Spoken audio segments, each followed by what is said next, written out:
Hello everyone, my name is Siebe Vanhee and I'm a Belgian big wall climber. Well, that's how I used to actually present myself.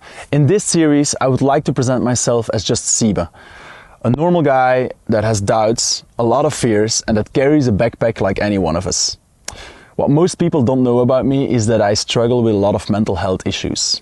I think we can all benefit from sharing and showing some more vulnerability. In this series, I go into interaction with Cameron Norsworthy from the Flow Center.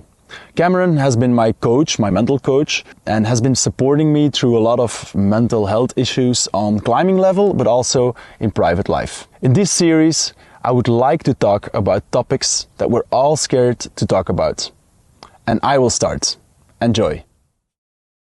Hello everyone, welcome to the On Belay series together with Cameron Norsworthy and La Sportiva.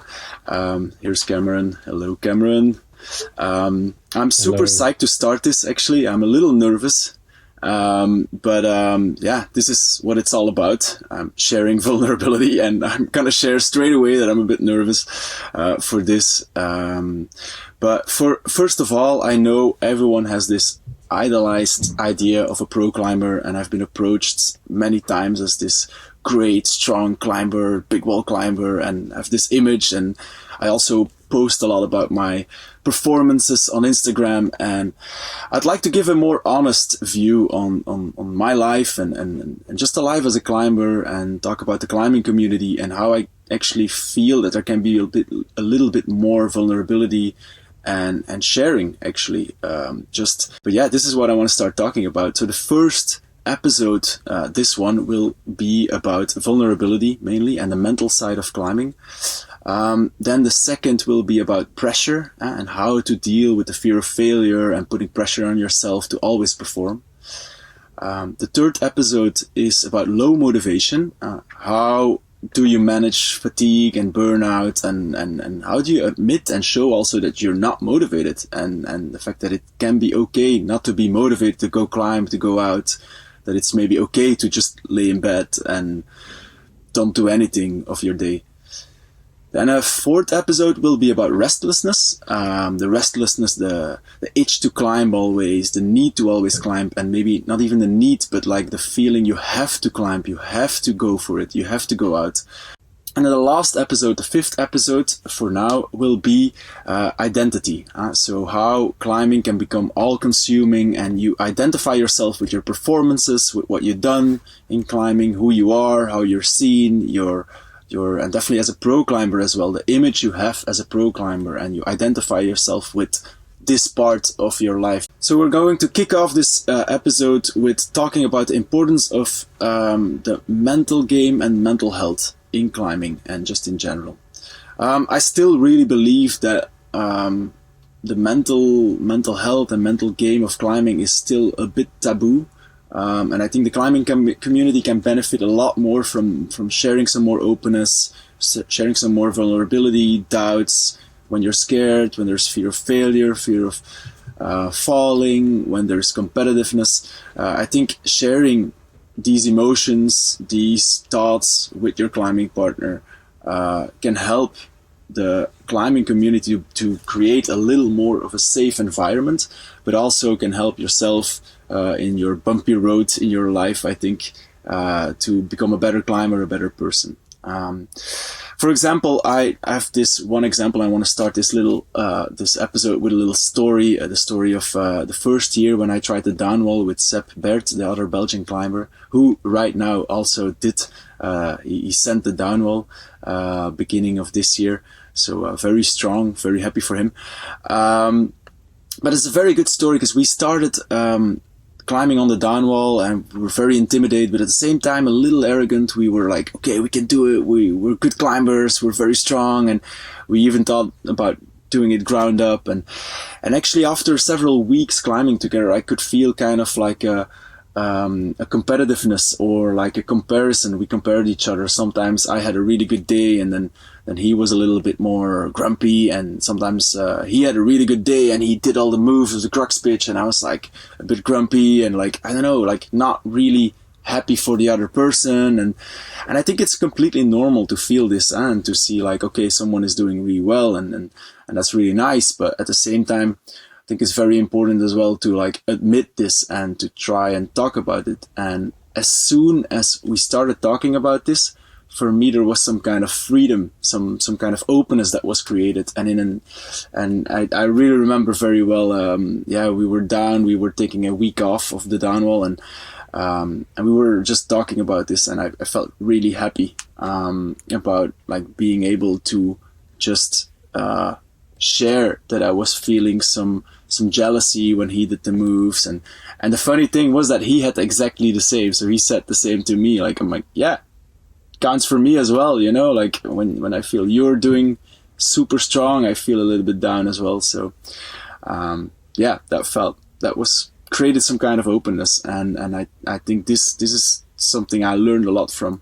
Thanks so much for sharing. It's great to hear that story, because you know, often when we look at climbers in magazines or TV, what have you, we forget the human story that happens alongside all that performance. You know, we behind the mask and behind of the comparisons that we're constantly making in the gym and on the wall and so forth, that we all share the same nerves. We all share the same comparisons and the same difficulties every time we go out and climb, every time we go out and perform. And ordinarily, because of our biology and the way our evolution's wired, we typically ignore it and try to push on, right? We try to sort of just wing it or just hope that we're going to perform really, really well. And what tends to happen is, whilst we, you know, might get a momentary push, that mental noise in our head just kind of slowly amps up and becomes a distraction. And one way or another, it cannibalizes our performance. We feel distracted. We feel fractured, a little bit conflicted, and sometimes we can also feel very, very alone with it. And consequently, we try to, you know, control other things. We try to control the climb more, or our partner more. We try to, we develop all weird patterns like superstitions because it makes us sort of feel better. All because underneath there's a little bit of instability or conflict going on. You know, imagine, you know, what, Siebe, what funky superstitions or weird patterns have you come up in your climbing because you're trying to feel a bit more in control? Yeah, I think literally controlling things, controlling people, trying to have it make sure that I can climb first, or that I can climb. Yeah, I mean, these kind of patterns, like they're more like external, like trying to control my environment, and they're not so internal. My internal kitchen is like making a lot of noise, and I'm trying to like control my environment and people, and always outward focused. So I think these are definitely funky patterns, because it's affecting the relationship. It's affecting like another thing is like being like I said, like you fall and you fall over and over again, and you like get grumpy, or you hit your chalk bag, or like you throw your shoes away and stuff like that. It's like, yeah, it's not the right way to deal with this, you know. Mm. Yeah, and I hear these stories again and again, and it's amazing how different athletes have different ways of trying to be in control. And all of this is our mental game, and is actually way more easier to manage than we often think so. You know, and I like to start with a place of just having a place of discovery with our mindset. You know, instead of this feeling of, oh my God, if I go there, I'm going to open this can of worms and what's going to happen? You know, rather than just be curious and kind of go, oh, this is really interesting. You know, how can I create a safe space just to witness my mind and hopefully, you know, optimize it? You know, but that starts with us prioritizing that mental game. And how have you learnt to prioritize your mental game in your climbing? I've learned it the hard way, for sure. By not enough prioritizing. It's actually basically what I said before, like always outward focused and thinking like I need to train better, I need to plan better, I need to, my skin's fucked, I need to like manage my skin better, and like, oh, it's not the right partner, or like always outward focused. I mean, I'm not saying that it's always I did say that it was always I really think a lot in guilt as well. I'm like, I'm guilty. It's my fault. It's my mistake that I'm not doing this right. But I always think it's elements around me that I can change, or in the physical world. But so I learned it the hard way. I realized it's just in my head. It's just always a story I tell myself that I really need to learn and to change. And, daring to be vulnerable really helped me. Daring to share it. I'm someone really extrovert. I need to talk to people. I need a coach. I need to write things down. I need a lot of friends to talk to verbalize. And while verbalizing, I make connections in my head. Some people more introverted, for example, they can do that on their own, or they write and that's enough. But for me, like, finding the courage to show what's going on, if it affects someone else, for example, showing that I'm competitive with this person and that's why I have this kind of behavior, that I'm a bit grumpy, or that I don't talk anymore, or this really helped me, because then it just opens it up. It makes it lighter. I think it's, and really also being very clear to that partner that it's something in you, that it does not have anything to do with that person, don't start blaming or something. You're also competitive or something like that. But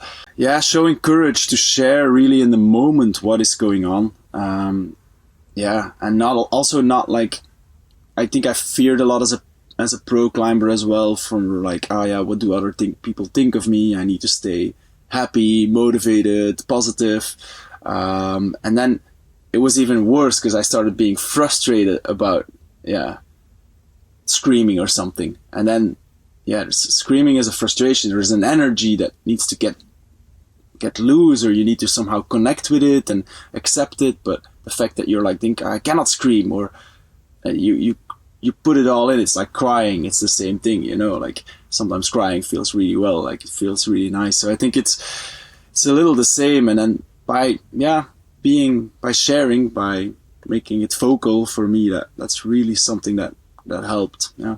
And I remember that story you told at the beginning. I remember, that happening in real time. And when you made that choice to open, your performance went up and your enjoyment of the climbing went up.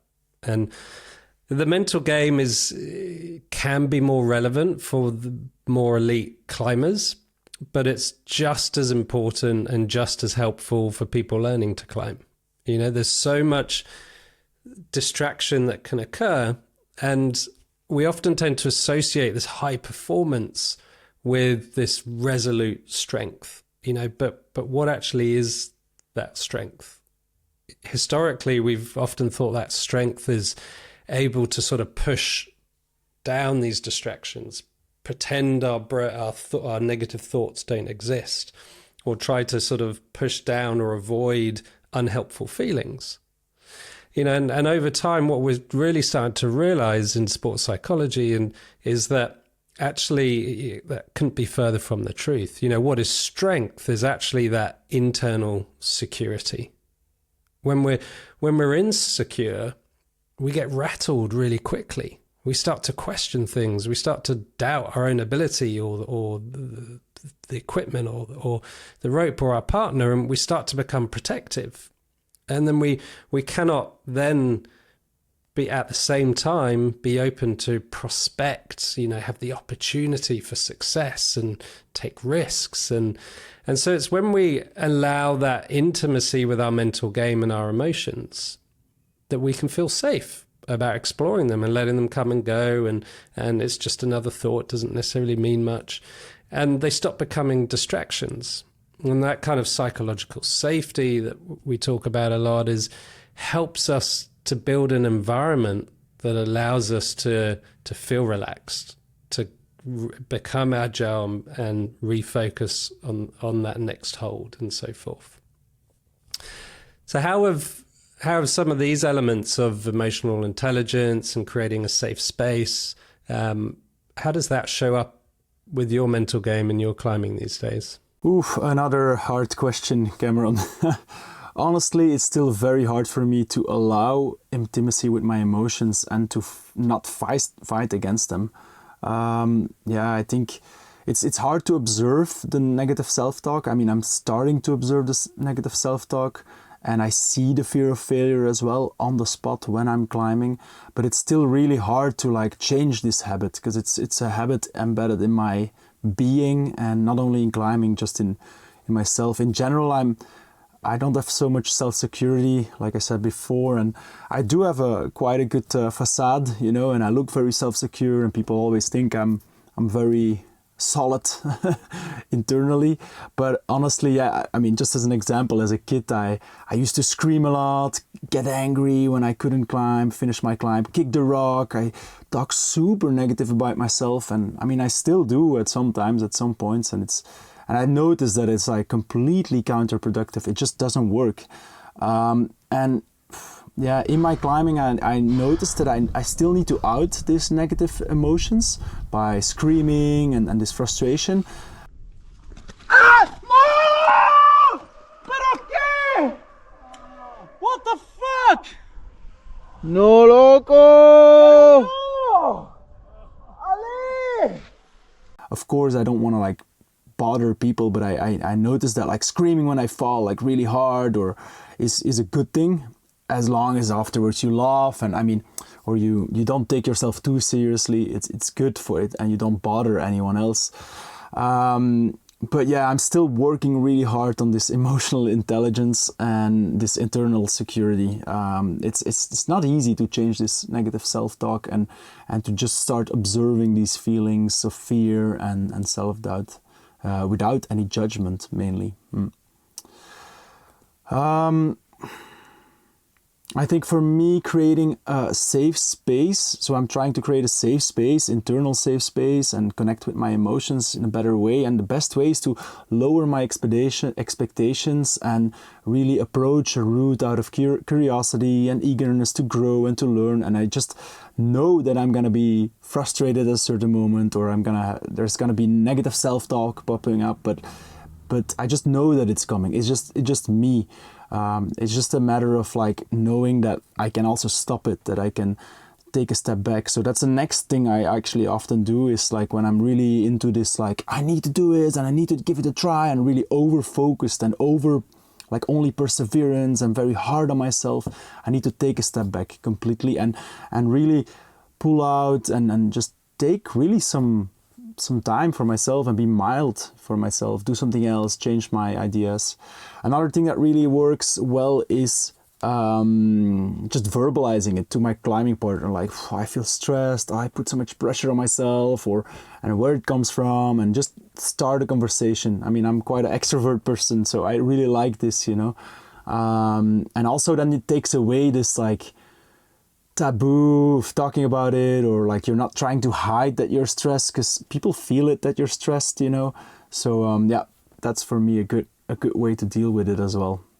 Yeah, it gives us that space to really understand what's happening. You know, it gives us that space to then manage our thoughts, to then manage our emotions, to then manage our focus, to then manage our trust in our own ability, and as a result, to then have a really good communication and relationship with our belayer.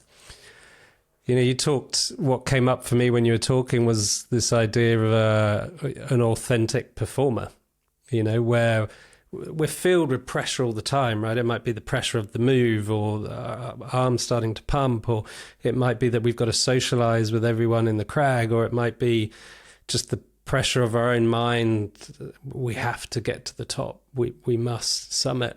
And when we kind of ignore these pressures, they just bounce back up. But when we can have a level of authenticity with ourselves and kind of go, okay, there is a pressure here, let's face it and embrace it and use it, you know, to our advantage. But without that space you talked about of really owning that space, getting to have that intimacy with your own head and your own thoughts, and able to then move forwards. That doesn't happen. So I really like that authenticity there. That was, I'm imagining that showing up more and more in your climbing at the moment. Yeah, it's, the first years I was a pro climber, I really noticed that I was trying to fit into this image of the pro climber. And this image of the pro climber for me was always being motivated, being very creative, coming up with the most creative ideas all the time, and being very inspiring. You have to be an inspiring person. You have to be authentic. Actually, this whole word authentic is like authenticity and creativity was like almost like it was weighing heavy on my shoulders. I was like trying to be it, but that doesn't work. You need to first connect to yourself, and you can be inspired by people around you, but you should not try to be something that you are not. And in climbing community, and this is also one of the reasons we're doing this series, is like, I feel that there is a lot of taboo about like not being motivated at sometimes, or it's okay to like sometimes scream at the crack. For me, there was all these like rules I imagined, or like it's a bit of a subculture of climbing, and I think there's still a lot of macho behavior as well. A lot of like, you need to go for it, you need to go hard, you can't give up, And actually, by really connecting more to what I feel, and I'm someone quite sensitive to my environment and what's going on, and by connecting a little bit more to what I felt, and by also sharing that and showing that, I feel a bit more authentic. And in the beginning, I was very scared to do so, because I was very scared, and I'm still scared. Like doing this series, like it's scary somehow, like showing vulnerable is somehow scary, but it feels, I care less now. I think maybe it's age. I don't know. Maybe it's like all the therapy I've done, whatever.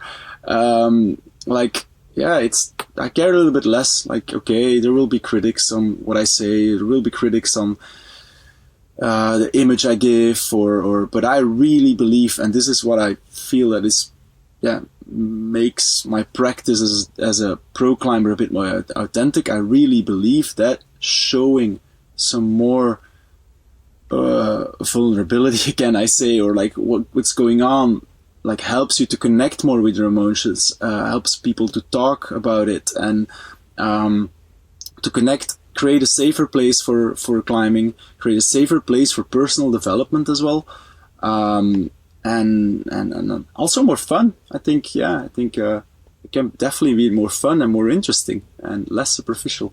So that's my main intention of this whole series. So I'm pretty psyched to get this going. Yeah, me too. I'm looking forward to the next one, of where we're going to talk a little bit about performing under pressure, and how the fear of failing and falling can play havoc with our minds.